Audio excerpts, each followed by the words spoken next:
message or whatever. It says you're being recorded. Right. All right. How you feeling? You good? I'm good. All right. You have any questions or anything? We'll do the episode and then we can, chat about whatever after if you want. No, I'm solid. All right, cool. Give me like 5 seconds of silence. I'll come in, do the intro, and we'll get going. Perfect.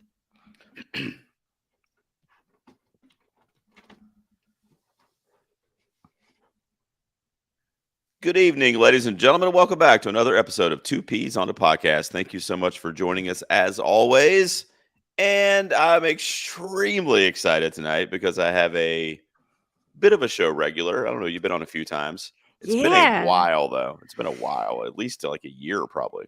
I don't know. Has it? Well, look, How- I was just excited to be invited back. I want to be a But regular. If I'm not, I want to be. you definitely are. You're one of the show favorites for sure. One of the host favorites, I'll put it that way. But you did come on recently though, because you were a presenter for my Golden Peas Movie Awards last month or a couple Can I months ago. tell you how fun that was? I had the best time Yeah. with that, and then I was so excited. The person I wanted to win won, Michelle Yeoh, and Michelle, you I got to truly. announce it. You sent a full envelope. I opened the envelope and genuinely felt the surprise and shock as though it was my win. That was It the was great. best. It was great. By the way, I should tell everyone, Emily Higgins is here. Hi. Yes.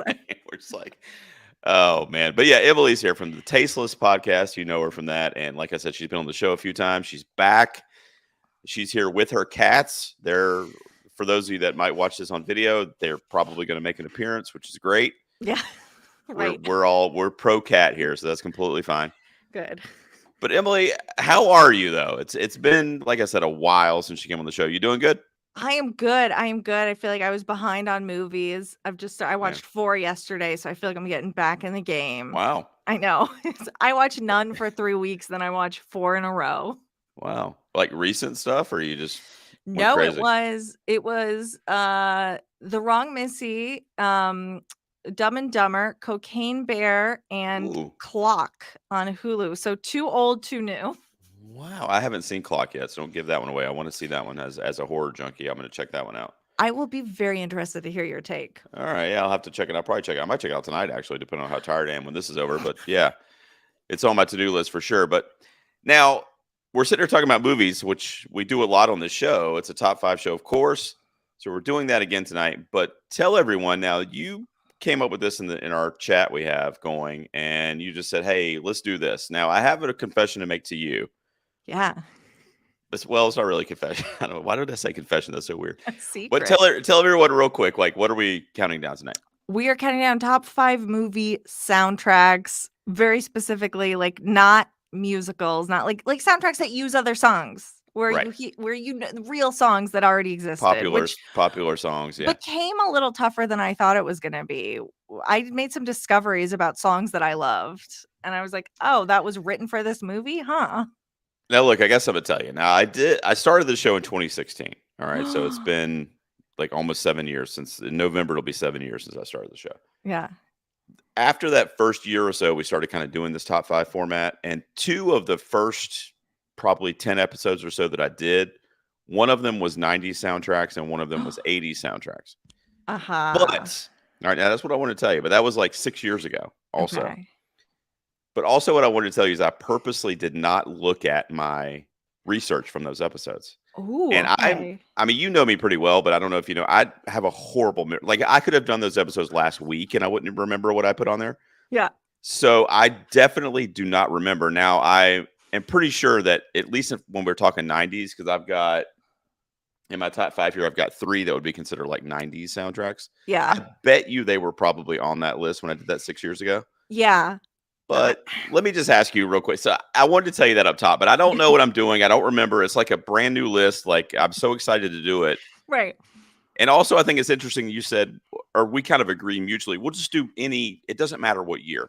Yeah. Whenever it came out is fine. So there's no limitations as long as it's a movie soundtrack, not a score, not a musical, like you said. Right. So with that being said, because you said this was difficult for you. So how was your research kind of coming into this? It's so this is an interesting one, and it's interesting that you've already done the more specific versions because I think this is one where it's going to change depending on what movies I've seen recently. Because I Yeah. was thinking, I was like, I know there are a million movies where when I'm watching them, I think I love this soundtrack. And this was inspired by watching a movie recently where I love the soundtrack. And I thought, God, Hmm. I love this soundtrack. I remember loving it. And so I was like, oh, it'll be so easy to find ones. And then I started looking and I was like, why are three movies that I thought had incredible soundtracks have one or two real songs and the rest is score? I didn't know that was Yeah. allowed. And I was just remembering the one or two scenes that had a great song and Sure. then the rest was like score music. And so I was like, huh, I had Sure. no idea. There's certain filmmakers that really know how to put together. Like I don't know what it is. I mean, I don't want to give away any specific movies. You know, I don't like to do that till we get into our list. But I mean, like Martin Scorsese or Quentin Tarantino or Edgar Wright recently. Yeah. Like, I mean, I don't know what it is, but they're the people they work with and the music for the movies and stuff. They just go so flawlessly. I'm going to talk a little bit about some of those that I just mentioned, but Yeah. do you agree? I mean, it's like if you see a filmmaker's name on the marquee, you're like, oh, that soundtrack's going to be a banger. Tarantino, absolutely. Yeah. Yeah. Yeah. But I think I like a modern song used in a way where you're like, whoa. That might be a little, is that a spoil? That might be a little spoiler because I thought of one kind of like that too recently. Probably because that's the kind of thing where I'm always so impressed. I'm like, how'd they do this? This is Yeah. incredible. I would never think to pair them, and then you see them paired, and you wonder how they shot the scene without that music playing. Because it's always probably like dead silent on Yeah. set or with whatever sounds. Then you're like, it was made for this song. Yeah, I don't know. It's just a knack for it, man. It's really Yeah, cool. But we also did, it's been a long time ago, but we did something similar where we did our top 5 uses of a song in a movie. yeah, So, like the best scene that had a popular song playing in it. And again, Tarantino showed up on that episode too. I know of one I'm thinking of right now that in case it comes up, I'll hold my commentary on it. But yeah, yeah. And yeah, those are the ones again though where it's hard to think of it until you're watching it and you go, oh, right, this. yeah. Yeah, absolutely. Well, I'm excited to see what we do. Emily Higgins is here from the Tasteless Pod. Now, it's been a while since you came on. So before we get into our top 5s, just tell everyone what you're doing over there at Tasteless, where they Yeah. can find you, what your show's all about. Yeah, Tasteless podcast on any player, tastelesspod.com or at tastelesspod anywhere. I compare two movies. I compare a classic award-winning movie that people love and I say if you like the themes of that movie, you'll like this other movie that is not quite the same, but I like better. So, like, if you want a movie about making in the big city, skip La La Land, watch Showgirls. Is kind of the ethos of the show. And I will say, That's I a good only one. do this when I truly believe it. I'm not Yeah, faking a quote unquote bad opinion. I love movies like Showgirls, basically. you do. I mean, I think the last time you came on, we did versus movies, and you were all like, Versus who we did was it? Tiffany and Debbie Gibson fighting crocodiles or something? yeah, it was Mega Gator versus Giant Python or Giant great Yeah, movie that I can't it remember the name of and sounds. love. I still haven't seen it, but it sounds stellar. I need to check it out. Well, there you go. All right, so Emily's here. Thanks so much for being here as always. I'm glad we were able to connect again and get you back on the show. We're going to do our top 5 movie soundtracks. Now, the only asterisk we gave ourselves was no scores and no musicals, Right, right? you can do Yeah, full other episodes on that. I could, yeah. But we could do any year, any era. It doesn't matter when it was released. It doesn't matter when the songs were released. So we'll see how we go there. I mean, we're kind of similar sensibilities, so maybe some Yeah. crossover, but I'll try to throw some clips on this episode and have Spotify flag it. It'll be great. So, Better watch out. well, I know, right? All right. So why don't you get us started, Emily? What is your number 5 movie soundtrack? Okay, I will get us started with the fact that I was trying to not just pick all rom-coms to be honest. So I started looking deep into my heart and soul. And this really struck me as everyone loves this soundtrack. It is the Shrek soundtrack. Ooh, the Smash first one. Mouth. Yeah, the first one. Yeah. All Star, I'm a Believer, Hallelujah, weirdly, Bad Reputation. And it's one of those movies where I remember where the song was used. Like you hear Bad Reputation, I can think of Shrek fighting people in the arena. I feel like he maybe runs from a rock. He's it's like a big fight scene, and there's a big thing Right. rolling around. The Proclaimers, but not I'm gonna be 500 miles, like a different song. where I was like, Yeah. this is just a soundtrack that's fun. Good work, Yeah. Shrek. How'd you afford all of this? Because Shrek was like the gulag. People who were working on Prince of Egypt when they weren't doing a good job were sent to work on Shrek, and it was called being Shreked.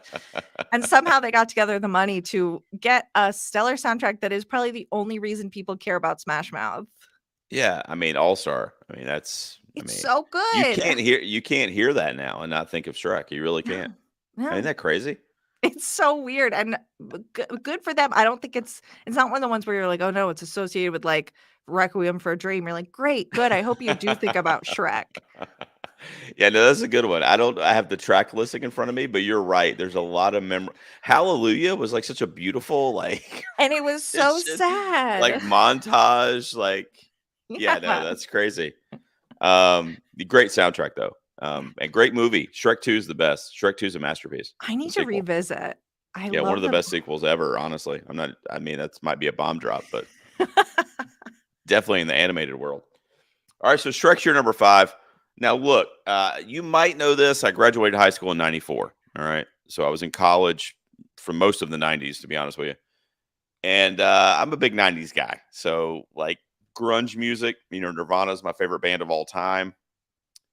It's just anything from that era. I tend to really, really love it and still listen to it today. On Sirius XM, Lithium Radio is like my shit, where it's like nothing but grunge music, heavy metal and Yeah. grunge. So there's a couple on this list, but my number 5 is going to get us started in that realm, and it's going to be the Crow soundtrack. Oh, Were that's you into this at good. all?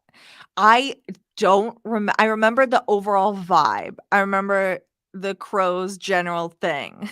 Yeah. You mean like in the movie, you mean? Yeah. Yeah.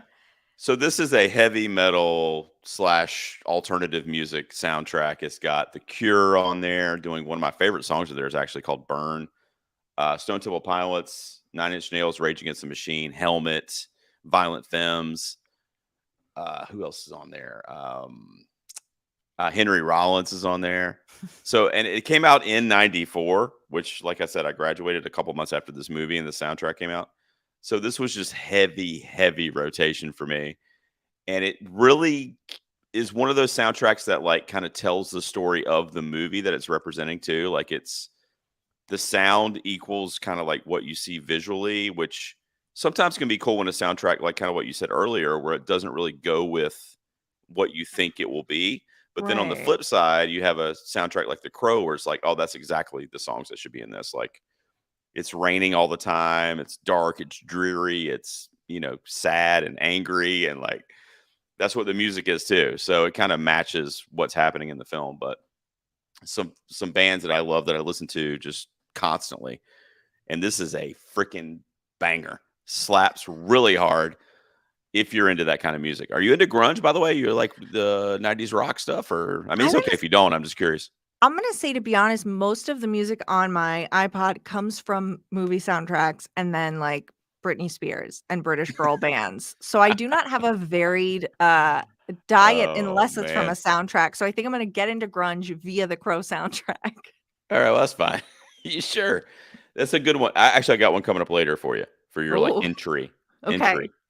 If you the Crow, I mean the Crow's a little harder. I mean a little more heavy metal. Okay. So I got something to ease you into it a little bit. Some names that maybe you'll be a Right. little easier for you on the ears there. So that's my number 5, The Crow. You had the Shrek soundtrack at your number 5. What's your number 4?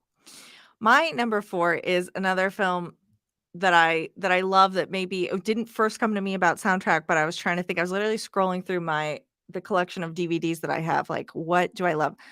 Undercover Brother. Now I'm What? gonna knock out the Snoop Dogg original song, Undercover Funk, Give Up the Funk. Great song, but that was written for the film. So let's even cross that out. We have Brick House. We have Play That Funky Music, White Boy. We have Bad Mama Jamma. It is a really good soundtrack. And Sounds like it. and honestly, I love the movie as well. And so it's super fun. It's like this Austin Powers-ish throwback type thing. So the soundtrack is very much that, like very high energy, very ridiculous. And it's again like kind of older music that not even older, but just music that I wouldn't have sought out on my own. Wow. So this is like a 70s funk, kind of like Mhm. funkadelic stuff. I don't even know. I know this movie. Is this the one with the dude from Eddie Griffin. Oh, it's Eddie Griffin. I'm pretty sure. Well, I was thinking Tim Meadows. Is Tim Meadows in Oh, this? he is in it. Yes, he's one Yeah. of the brothers. Yeah. Wow. But he's not the undercover brother.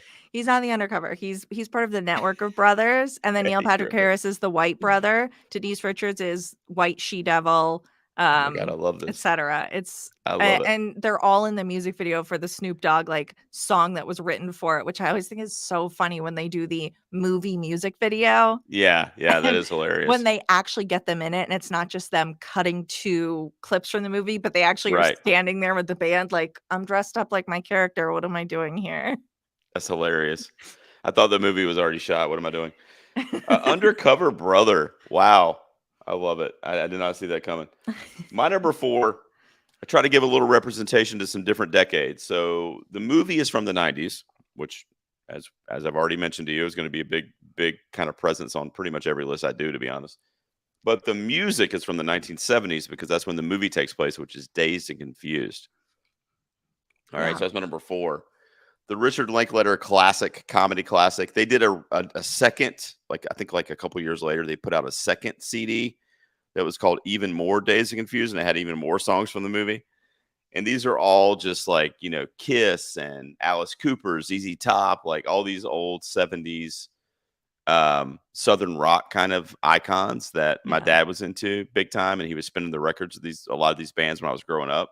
So to kind of get them all on one kind of like super disc, because, like online playlists, I mean, that wasn't around in the 90s really. You were making mix CDs for people. So a soundtrack was essentially like a mix CD. Right. So you were able to get all these really cool 1970s tracks that you would have had to go out and spend hundreds of dollars on vinyl records to get back then. So the Runaways, Cherry Bomb is on this soundtrack. Love Such a that good song. song. Yeah. Yeah. Leonard Skinner is on this soundtrack. So yeah, it just, kind of screams like, smoking weed and just living life just Right. freely in the 1970s on this soundtrack, just having a good time. You a fan of this one? I I like the soundtrack a lot. The movie is one of those movies where I continually revisit it. Like, I wish that I loved this movie, and I just am Oh not. man. I just am fine with it. It's not I'm like, "Where's Parker Posey? Let's get back to Parker Oh, she's the Posey." best. She's the best. What about Ben Affleck being like a bully though? That was kind of funny. Also enjoy. Yeah, but I get stressed out by little teen boys getting bullied, which I feel like so many of those movies are. I'm like, "You're Yeah, so that's small, true. and they're being so mean to you." Yeah, that's a constant theme for sure. Yeah. But I don't know. I love it. It's hit me the right time, and anything around that period in the 90s is going to be big for me. So Yeah. love the soundtrack though. If you like 70s rock, it's like I said, it's a super playlist for 70s rock. So Right. here we go. Up to your number 3.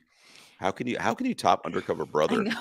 My my number 3 is a movie where I think 90% of people agree the soundtrack is good and hate the movie, Hmm, which is a little rarer, but it is the film Elizabethtown, the hmm, Cameron Crowe film with Kirsten Dunst and sure. Orlando Bloom that everyone hated. I adored this movie, and it is the only way I got exposed to it was like Tom Petty, Lindsey Buckingham, like Yeah. Nancy Wilson did the sound, put it together. It was this music that I would never try to go listen to ever. I would never be like, I want this kind of like I don't even know what it is, like alternative folk rock, like Yeah. cool road trip music. And Yeah, I it's get you. Yeah. basically and Kirsten Dunst sets up this playlist for Orlando Bloom to listen to as he drives to spread his dad's ashes. He goes on this road trip. So it's this very like it's the music is very much part of the story. And it's a soundtrack that I remember seeing everywhere. And people bought the soundtrack and the movie bombed so hard. Yeah. But the soundtrack did decently. And That it's a was good filmed one. near me. That was filmed near me in North Carolina. Really? Yeah. I like that movie. I mean, and by the way, Cameron Crowe is another one of those filmmakers that kind of like what I was talking about at the top that just puts together just an amazing soundtrack, regardless of what people think of the movie. I mean, I actually have one of his coming up on my list. Another movie. I thought you might, Yeah. and I was looking, I was revisiting the soundtrack, and I was like, "Oh, they had, like, an iTunes exclusive version. They had this, they had a reprinting, Yeah. they had that." They were marketing this soundtrack hardcore. They Hell were yeah. really like, I think they put more into the soundtrack than they put into the movie. They probably put more money into the soundtrack than they put into the movie. And Yeah. it's music that I think of as like, oh, like cool dad music that I wouldn't There you go. try to go It's listen to. yeah, yeah, that's good. It's like that because dad rock's a thing, and like Tom Petty would Yes. fall in that category, and some others. But yeah, that's good. Elizabethtown. I think you're right though. The soundtrack definitely outweighs the film, at least like you know, consensusly speaking. So, Right. but I don't mind it. I thought it was a good rom com. I mean, it's not his best work, but I dug it. All right. So I did some 90s. I did some 70s. Let's get into the 1980s. All Okay. right. Dirty Dancing. The soundtrack to that Oh, movie is literally flawless. that's good. I love that movie so much, by the way. It's one of my favorite 80s films. But what's really, really great about the Dirty Dancing soundtrack, I think, is that it has those old classics from the 1960s, I think, when the movie takes place. I think it's in the 60s. Yeah. So it has like the Ronettes on there and Maurice Williams. So it has a lot of actual artists from that era. But what it did that was really cool is it had new artists that were prominent in the 80s make these songs that kind of sounded like they were oldies. Like they fit in, like obviously I've Had the Time of My Life is the most popular. Yeah. And the dance number at the end. I mean, that sounds like a song that could have come out in the kind of like 1960s kind of, Beatles era, if you will. And then you had Eric Carmen doing Hungry Eyes, which kind of sounded old school. So Freaking good. great song. Patrick Swayze doing his thing on She's Like the Wind. That is a ballad for all times. I don't care what you say. If I'm a Right. woman and he's singing that to me, I am on the floor. Like, yes, Patrick. Yeah. Yeah. Swayze. So yeah, what do you a fan of this one? Obviously, I am now so embarrassed that it's not on my list. Like as you're listening to the songs, I'm like, oh yeah, those were yeah, all so good.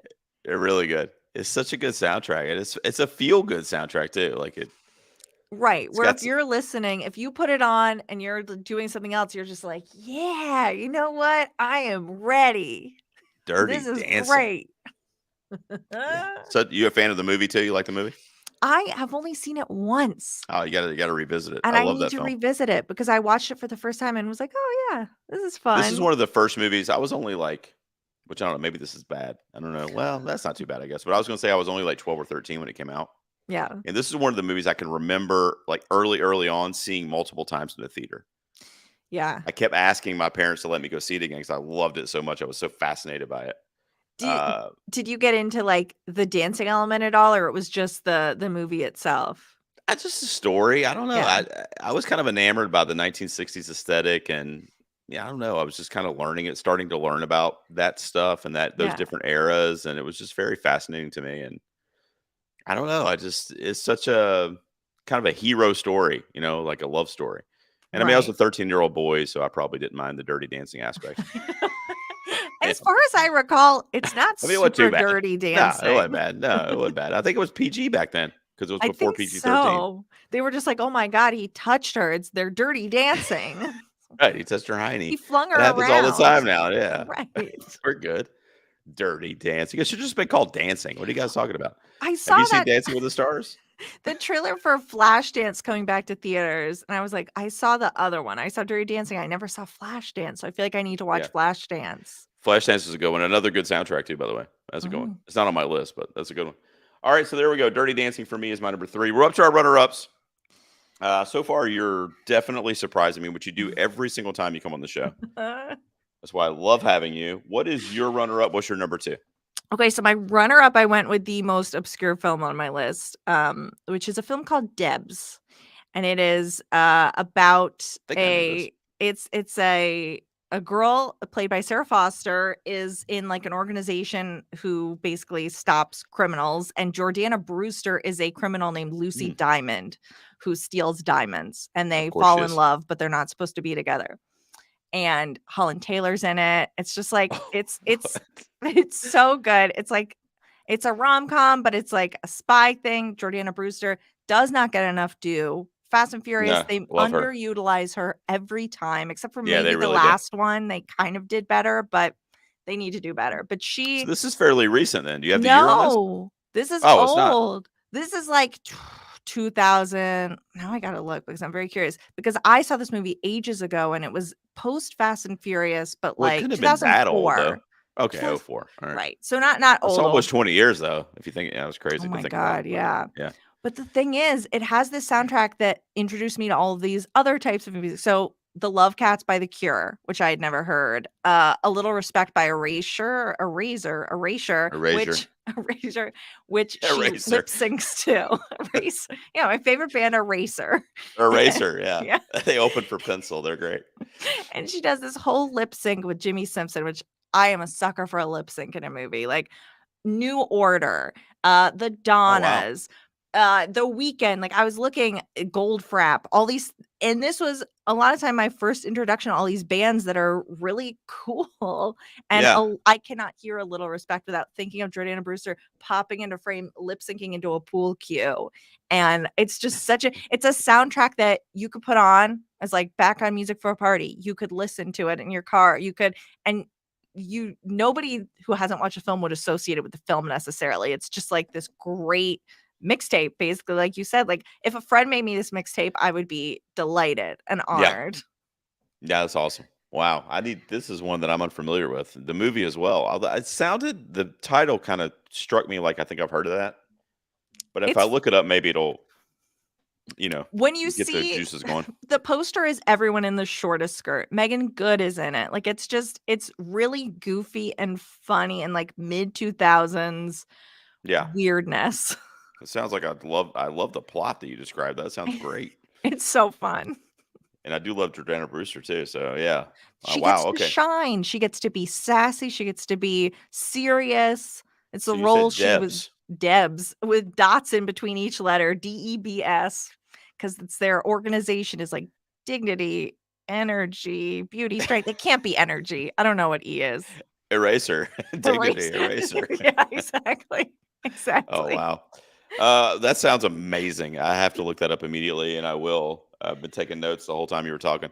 Mine is not going to be as obscure. In fact, some Good. people consider it, as I was Googling earlier, to be one of the greatest soundtracks of all time. So I feel kind of basic. But I was spinning this literally nonstop. Like I still have the CD that I bought in 1994.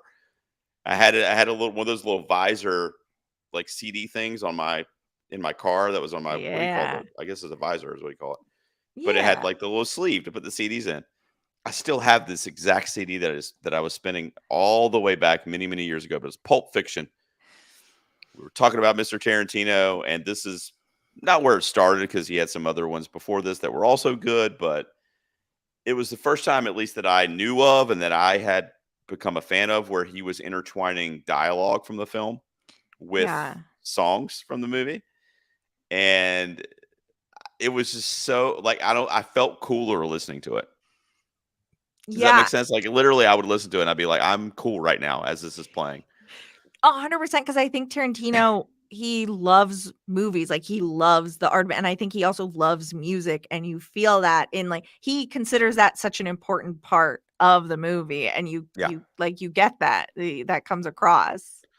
And I was introduced to songs like Son of a Preacher Man from this movie, which is a very famous tune from I think the 60s, but it could be 70s, I can't remember, but Right. Dusty Springfield. I mean, I didn't know that song before I saw this movie, and now it's literally one of my favorite songs of all time. And I was introduced to it in this film. What's the one they do the twist dance to? The Chuck Berry one at Jack Rabbit Slim's, where they're doing the dance. You Never Can Tell. That's what it's called. Yeah, okay. I love that one too, which is another song that I didn't know prior to the film.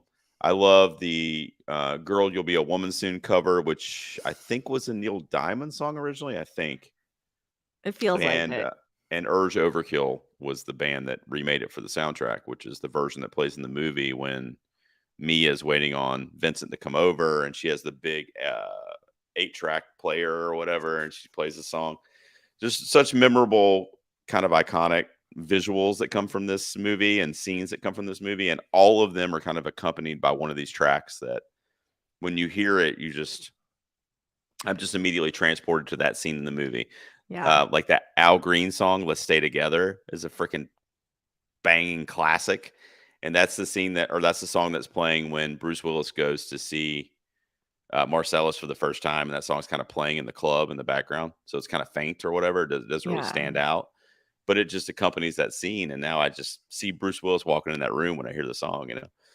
So I love this soundtrack. Like I said, I listened to it today. I mean, how many years is that? That's like how many years did this movie come out? That's like 35 years ago, 30 right? 30 I mean, is that crazy or is that just me? I can't That's believe that. I I'm an old person. and then think about like, yeah, that Uma Thurman, yeah. 30 That's too years much for ago. me. Yeah, It's true. that's too long. Like, I don't have a calculator on me, but I feel like that's a long time ago. And then Tarantino is still like he made that movie then, he's still making movies now. That Oh, also he's feels doing it. crazy. Yeah, he's doing it. Samuel Jackson's still doing his thing. I mean, it's great. I mean, I don't get these people. I can't even check my mail without just feeling faint. I So, know. how are you guys still doing this? I know. All right, Pulp Fiction is my runner-up. Like I said, I mean, I don't know, basic bitch pick, maybe. I don't know, but Hey, if it's a I love it. classic, it's for a reason. I love it. I mean, it's no Debs. I mean, you really I brought that one know. out. I mean, nobody had that on their list. I'll tell you that much. I can't wait to check it out, though. What is your number one, Miss Emily Higgins? Okay, my number one is what inspired this, what I just rewatched, because this soundtrack, I remember I had the CD, I put it in my original Xbox, saved the files there so that I could listen to it on the radio in my car in Grand Theft Auto Vice City. Mm. And it is the Cruel Intentions soundtrack, Ooh, with which Sarah is Michelle Gellar and all that. yeah, Okay. it's it's like 90s, like Dangerous Liaisons, like sexy thriller trash, teenagers, her, Reese Witherspoon, Ryan Phillippe, Selma Blair, like Yeah. phenomenal cast. But the music is my mom asked me to get her a copy of the CD because it's not only is it really good music, but it's all associated very clearly in my mind with scenes. So like it Yeah. opens on Every You, Every Me by Placebo, which I never heard. It has Colorblind by the Counting Crows when Ryan Phillippe is like trying to win Reese Witherspoon back after something happens. The most classic song is Bittersweet Symphony by The Verve over Yeah. the end when there's this big reveal of Sarah Michelle Gellar not being who everyone thought. Yeah. And it just every song is really good. It's like Marcy Playground, Amy Mann.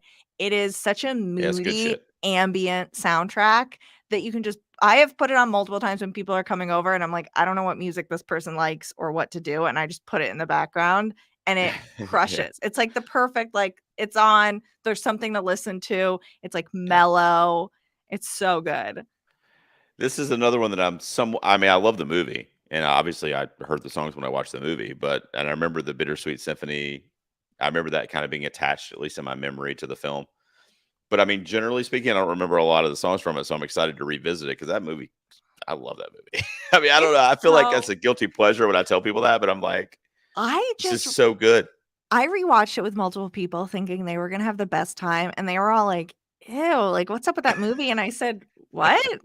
It's great." And they're like, "Oh, I can't believe they used to make movies like that. Oh," and I was like, "What are you talking about? Yeah, It's still so good." I've I probably know seen the this feeling. movie Yeah, 20 plus times. I've seen this movie so many times, and I still think I don't care if some of it's offensive. I don't care. It's the best. I love it. I know the feeling. Yeah, I feel that way too sometimes when I rewatch stuff with other people that have never seen it. I'm like, you didn't like that? I freaking Right. love that. I don't know what to do with you. But everybody's like, "Oh, this music, what a great song. Why would they use it in this movie?" Because this movie's perfect. This movie literally slays, so Yeah. that's why. It's got Reese Witherspoon in it. I mean, Yeah. that's literally all you need. Like, you don't even have to say anything else. Like, What else do you want? I mean, I'm a Reese stan, but it is what Yeah. it is. Okay, my number one is I don't know. I'm gonna go back and check my notes from my '90s episode that I did like 6 years ago, but I guarantee you this is probably my number one back then too. It's the Mhm. soundtrack. It's my favorite soundtrack of all time. I mean, here it is at my number one because we didn't put any parameters on it, but it's a movie called Singles. It's the Cameron Crowe film I was talking about Oh, see, when you from said 19 Cameron Crowe, I thought it was gonna be something Almost else. Famous is what you thought, right? Uh-huh. Which is also good, but Singles is 1992. It is a romantic comedy set in grunge Seattle. Have you ever seen the movie, by the way? I have not. I know the name. So the movie was intended to be, or let me rephrase this. So the TV show Friends is what Singles it is. It came from that. Like originally, Singles was written to kind of be a TV show about these like 20 somethings living in Seattle, and it was going to mimic what ultimately became friends. And of course, they're in New York City and they're not grunge or whatever. They're just, working class people. But that was what it was supposed to be. So that's kind of what the movie is. It's got all these different 20 somethings that are kind of like trying to figure out their life basically. And they're in different parts of their life. And one of the main characters is in a grunge band. And, you know, he's dating this girl that works at a coffee shop. And then there's another guy that works for the city of Seattle transportation. And like, they're all just like in different places, but they're like this really kind of close knit group of friends. And they're kind of going there. You can see their paths are kind of going in different ways. But so I love the movie for that reason. But I love how the soundtrack, it like, for me at least, because I didn't get it, it didn't happen for me. Like I never got to go to Seattle during a literal movement. You know what I mean? I'm trying to Right. equate to what it would be like in the past. But like imagine being there in the late 80s, early 90s when, Soundgarden, Alice in Chains, Nirvana, Pearl Jam, like in the same city, the names I just Right. mentioned. Like, I mean, you live in a town, you know what I mean? Like if your town produced like 10 of the greatest rock acts ever came from your town Yeah. and you were there when that was kind of happening, I mean, it would just be something that would always be with you. And I feel like Cameron Crowe and this soundtrack and the artists on it really capture that kind of groundbreaking time in rock and roll history. You know what I mean? And also there's some classics on there from like Jimi Hendrix. Um, I feel like there's one or two other classic tunes on there too that are played in the movie, but for the most part, it's like 90s grunge artists that were up and coming that are now like, oh yeah, Pearl Jam is like, of course they're one of the biggest. But I mean, at the time, I mean, nobody knew who fucking Pearl Jam was. You know what I mean? So it's just really cool to kind of see that happen. Smashing Pumpkins, Soundgarden, I mentioned Alice in Chains is on the soundtrack. Mudhoney, who's one of the best bands to come out of Seattle. Um, Also, a really cool thing. Members of Pearl Jam are in the movie, and they play bandmates of Matt Dillon's character, who's like the lead singer of this band called Yeah. Citizen Dick in the movie. And the actual Eddie Vedder and Jeff Ament, like they're actually in the movie as his like band. And they have lines in the movie and stuff, which I think is really cool. And Cameron Crowe got a lot of these acts to perform on stage for like their live scenes and stuff in the clubs and stuff like that, which is really cool. So yeah, obviously I'm a fanboy of Singles, and I love the soundtrack. It's my favorite soundtrack of all time. High It's like praise. Gerald, it's just like it just says Gerald. Like it's like they made it for me. Do But you you don't think know this a lot about this, or you do? I don't. I just keep thinking, Oh, do you think the cast of that movie hates the cast of Friends so much? I know, I I know. guess Matt Tough. Dillon's doing fine, but I would just be mad. Well, Cameron Crowe. I mean, he could have done it, and he said no because they wanted to change it to New York, and they wanted like to take away the like, kind of like grunge stuff or like kind of a Wall Street vibe, and like he was like, Right. no, I don't want to do it. It's the whole point is that I'm trying to like.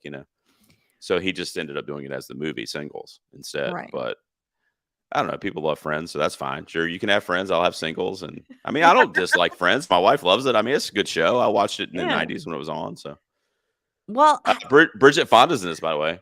You a fan of her? I love her. I do like her. Yeah. Also I in need to watch it. Tarantino's Jackie Brown too. But yeah, Singles is great, and it's underseen. Like I'm not trying to Yeah. pick on you, but like I'll bring it up, and people will just be like, "What? Like what is that?" And then I'll tell them Cameron Crowe, and they'll know like literally the guy's entire catalog, but they'll be like, "What's Singles?" So Except I for don't know. It's singles. just underseen, underappreciated. So um, Matt Dillon's an idiot in the movie. Campbell Scott's in it. I don't know if you know who he is. No. Kira No. Sedgwick's in it. Kevin Bacon's wife. Do you know her? Yeah. Yeah. Yeah, she's in it. So it's got a great cast. It's basically a romantic comedy in grunge Seattle. I mean, that's literally what it is. So That give it sounds a go if you're into it. So start with that watch that movie, That's the listen to one. that soundtrack, and then go listen to the Crow soundtrack and rewatch The That's the one. Crow. So Okay. this is the one that's kind of like your entry level. Yeah. Like, I mean, there's actually some songs on it that you'll probably know. You'll probably hear it and be like, oh, I know that song. Right. Because it's got Alice in Chains, Wood is on there, which is one of their most popular tunes. It's got a couple Pearl Jam songs on there. Soundgarden, you'll recognize some of the stuff on there. I am very music illiterate. Like I don't know the names of any songs or bands. I just know, did I see this in a movie or a commercial? Yes or no. I have downloaded music from commercials as well. Sure, why not? Sorry to fanboy all over singles there, but trying to get the word No, out. I'm so you have to. You're the number one single supporter. You gotta let the It's people me. know. Yeah, me and Cameron Crowe doing our thing. All right, Emily, let's take a quick break. When we come back, we'll just remind everybody what our top fives were. We'll give some honorable mentions, and then we put up a suggestion box, and we'll see what the fans had to say online. Everybody, sit tight. We will be right back. All right, you good over there? Yeah. All right, just give me like 5. I'll come back in here.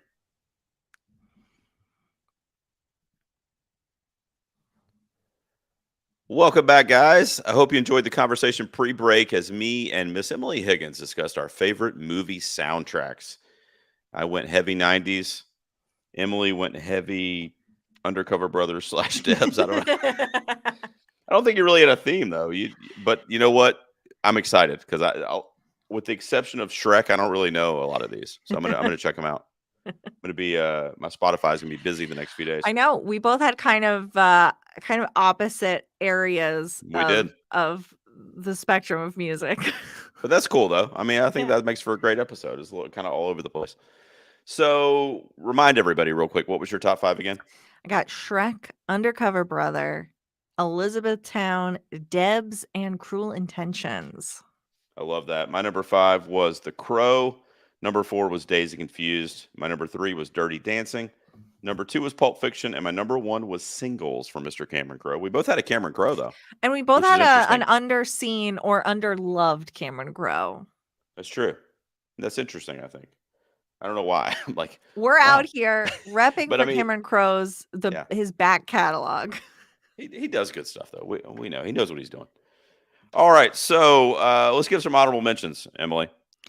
I've got 5 here. What you want to list a few that didn't quite make your top 5? Yeah, the first one that was really hard to cut, but I had to make room for Debs. Romy and Michelle, which is all 80s Yeah, music. that's a good one. It's like that Venus Razor song, the Go-Go's, they Yeah, sing along to Footloose, and of course the Time After Time dance with yeah, Alan Cumming at the prom. Like it's just the so good, most fun soundtrack to listen to. so good.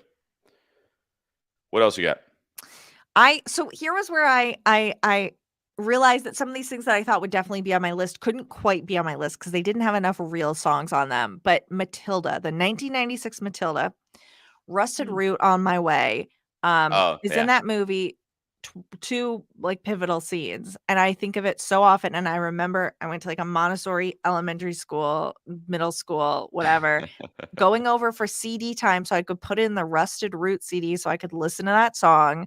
And it also had what was the other song that was so good? Oh, a little pretty one when she's making stuff fly around. And I thought, oh, this movie must have a killer soundtrack. And I go look and I'm like, it has both of those songs like multiple times and then a score.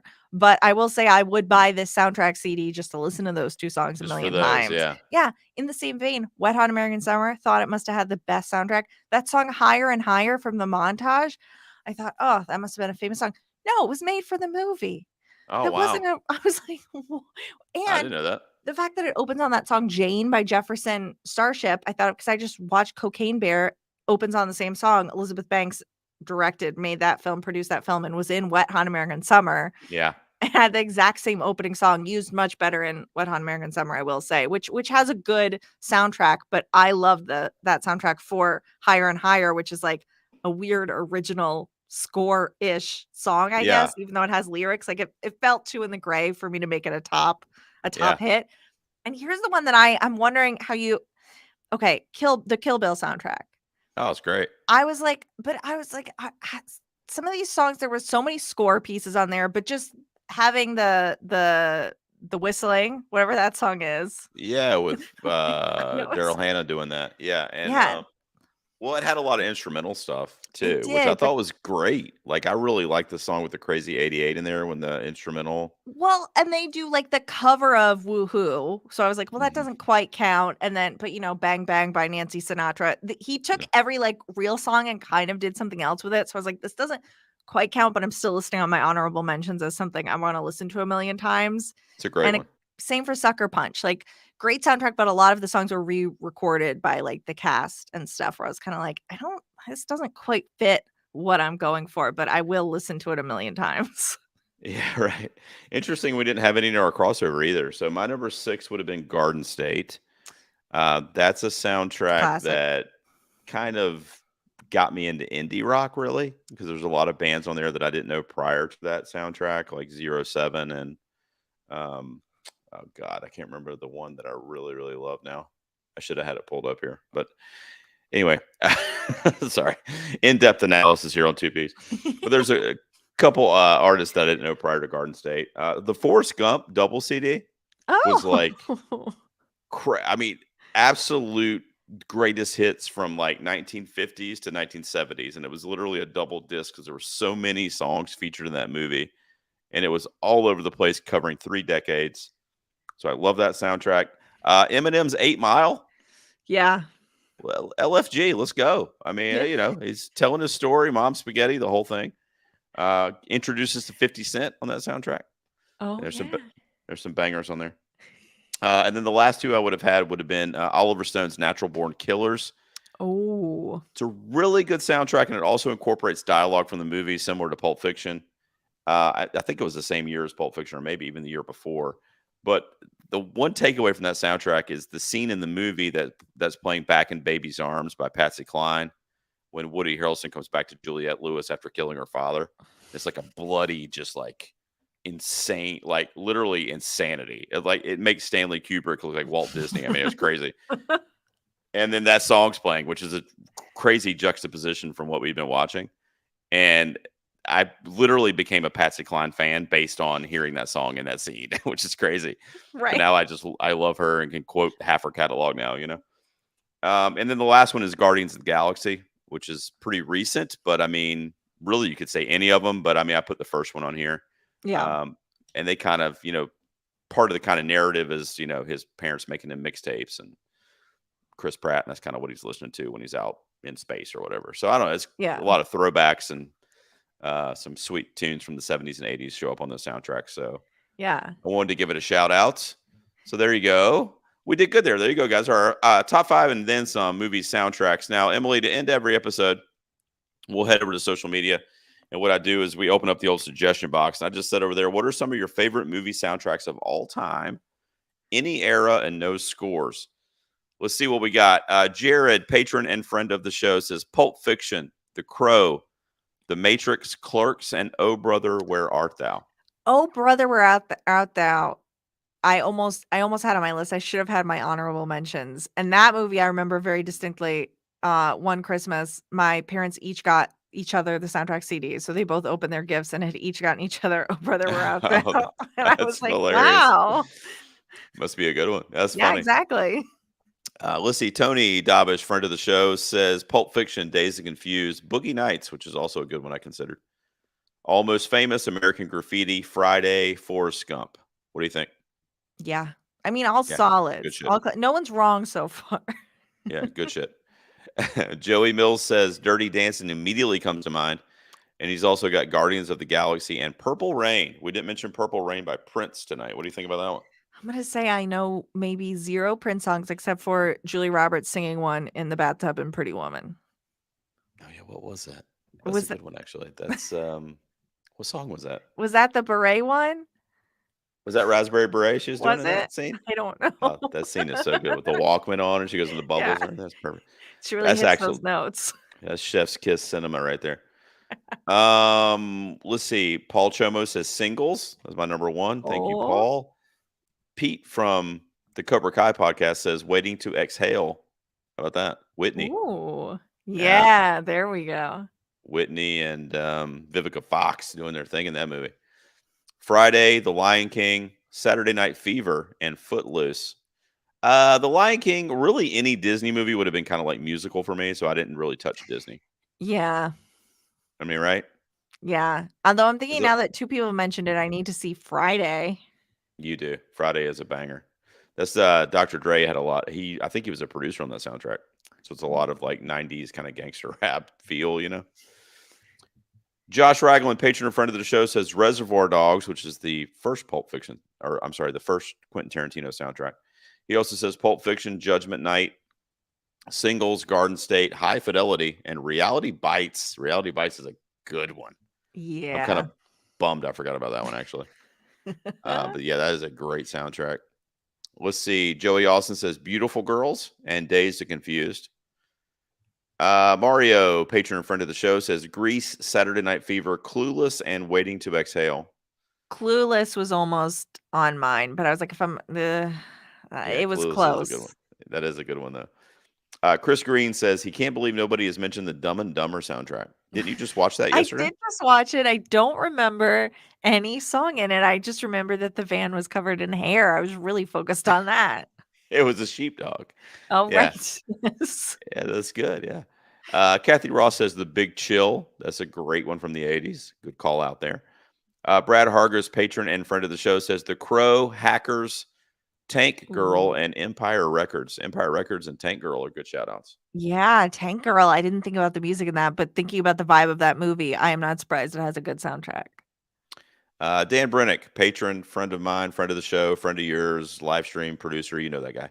Yeah. He says the Twilight soundtrack is the only reason that movie should exist. It is a good It soundtrack. is good, right? It's with Bruno Mars and something else. Like when he's singing about leaving flowers on her porch and everything after they break up. I mean, that gets you. That And gets one of me them every has time. that Jar of Hearts Yeah, song. that's a good one too. Yeah, Jar Mhm. Bars. There's some ballads that just touch the nerve on that soundtrack. He's Oh, right. yeah. He also says Guardians of the Galaxy. Let's see. Joey DiCarlo just went on his show over there at So Wizard. He says Judgment Night, Singles, The Crow, Pretty in Pink, and Clueless. Judgment Night's a good one. That's the one that merged like rappers and rock artists and they Oh. did a song together. I don't remember the pair ups, but that's a good one. How about Amanda Inman? She says Sleepless in Seattle. Ooh. So sweet. So sweet. She also has School of Rock, Days of Confused, and Chicago, which we would not have done a musical, but those are all very good. Let's see what else we didn't mention here, real quick. I will end on a couple patrons here. So, patron of the show, David Powell says Tarantino, James Gunn, and Edgar Wright are givens. But for some more obscure ones, he's going to say Repo Man, St. Elmo's Fire, Garden State, Less Than Zero, The Crow, Empire Records, Pump Up the Volume, Donnie Darko, and of course, Train Spotting, which is the GOAT. Oh, yeah. Yeah, all good stuff there. And David's hilarious. He always lists like 50. I could never have him on the show. It'd be like a 2-day podcast. Dan Roski, top tier patron of the show. We will end on. He says Gross Point Blank, Almost Famous, Lost in Translation, and of course, The Crow and Clerks. There you go. Thank you, Dan. Thank you, everyone, for the feedback this week. Miss Emily Higgins, it's always a blast to have you on the show. You're one of my favorites. Thank you for presenting at the Golden Peas a couple months ago. Of course. I'd like to get you involved again next year, but you're the best. You always come through for me, so I appreciate you being here. Just remind everybody where they can find you and Tasteless online real quick. Yeah, tastelesspod.com. The podcast is just called Tasteless. Look it up wherever you get podcasts at Tasteless Pod. I'm sorry, my cats were told I said they were going to interrupt, so they didn't out of spite. I was For gonna say, where's the anyone cameo? upset. I know they hurt. Cats know what you want them to do, and they don't do that thing. Exactly. That's like when they find the one person allergic in the room Oh yeah. and they go to that person. Oh yeah. So now every time I record, I will be saying, "Cats, I would love for you to come in here," and hopefully they don't figure out my trick. Yeah. Reverse psychology. Yeah, Yeah. I like it. So look up Emily's information, guys. It'll be down in the show notes and give her a follow over there at Tasteless. She is a lot of fun, as you guys found out tonight. Emily, thanks again for being here. I really appreciate it. Thank you. This is a delight. Absolutely. All right, guys. I will see you next week. We will be back with another top 5. Everybody take care. All right. Hang tight, Emily. So you're